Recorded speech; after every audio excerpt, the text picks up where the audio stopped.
peoples of the worldwide federated internet. What's good?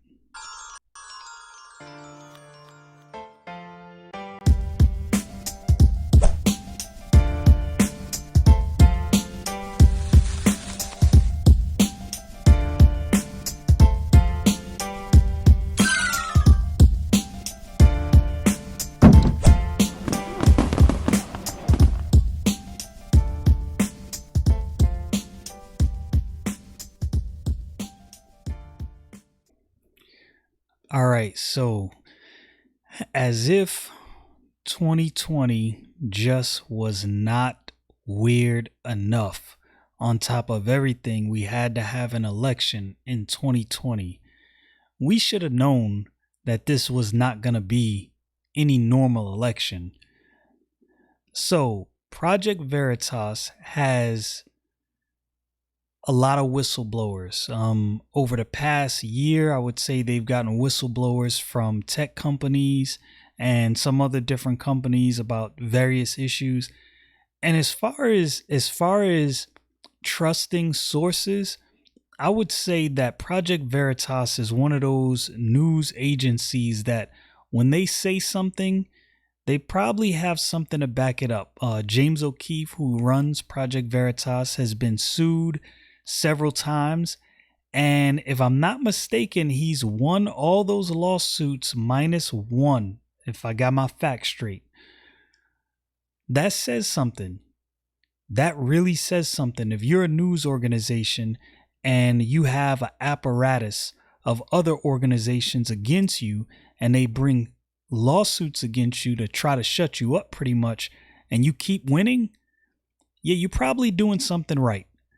So anyway, they have this whistleblower from, I think it's Pennsylvania, and he said that the day after the election, there were ballots that came in and they were post-dating those ballots for the day before, which I'm pretty sure is illegal.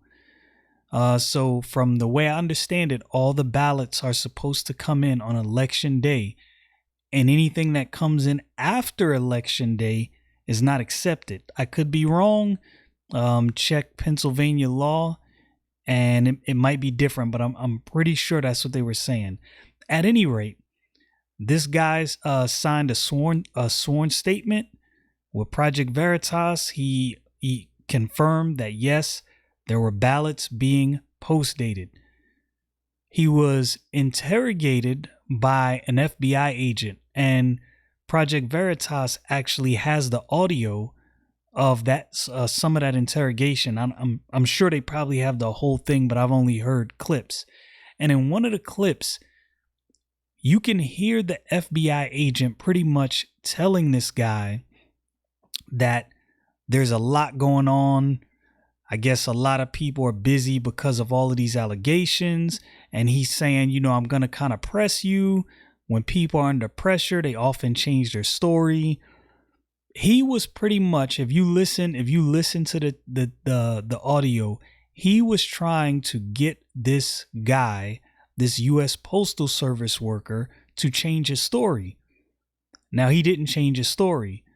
Now, fast forward, there's a bunch of newspapers that, I believe the way the newspaper articles were written, they said that they had sources tell them that the U.S. Postal Service worker has recanted his statement. The guy, the U.S. Postal Service worker, goes on Project Veritas and says, no, absolutely not. I did not recant my statement, and he doubled down. If that is not strange to you, if that does not scream something is wrong, I don't know what, but something is wrong, I don't know what does. You get an FBI agent trying to coerce a guy into recanting his statement.